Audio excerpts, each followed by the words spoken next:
भूत प्रेत आखिर कहाँ रहते हैं और किस लोगों को पकड़ते हैं? अगर आप भी भूत प्रेत का नाम सुनकर कांप उठते हैं तो ये वीडियो आपके लिए ही बनाई गई है।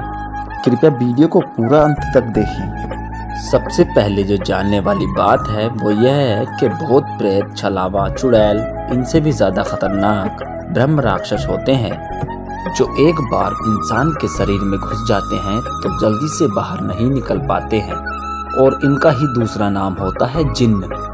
ऐसे कुछ जिन्न होते हैं जो इंसानों को फ़ायदा भी उठा पाते हैं, लेकिन आखिर में उन्हीं इंसानों की जान भी ले लेते हैं।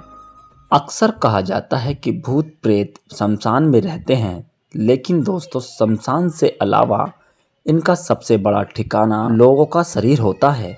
जो लोग सड़क दुर्घटना, आत्महत्या या कहीं किसी अन्य द्वारा मार जाते हैं और फिर उनका श्राद्ध और दर्पण नियम तरीके से नहीं होता तो वो भूत बन जाते हैं। आपने अक्सर सुना होगा कि बेल के पेड़ के आसपास या फिर रात में इत्र लगाकर किसी भी महिला या पुरुष को बाहर नहीं निकलना चाहिए, अन्यथा उन पर भूत प्रेत चिपट जाते हैं। हालांकि सवाल यह है कि भूत प्रेत किन लोगों को ज़्यादातर पकड़ते हैं।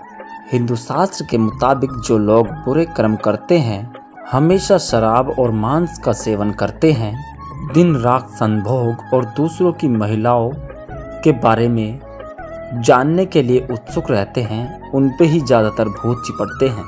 इसके अलावा जो लोग शारीरिक रूप से कमज़ोर होते हैं और जिनकी मानसिक स्थिति भी ठीक नहीं होती, उनके ऊपर भी भूत प्रेत का साया होने लगता है।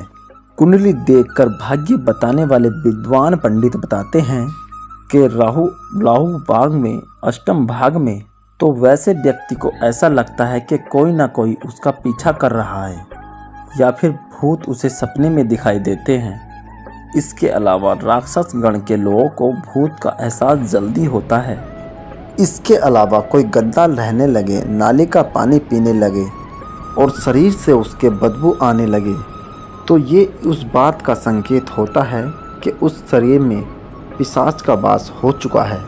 ठीक उसी तरह जो महिलाएं रात को चिल्ला रही हों दर्द के मारे या समझे कि उनके शरीर को किसी ने जकड़ के रखा है, तो वो महिलाएं साकिनी पीड़ा से ग्रस्त होती हैं।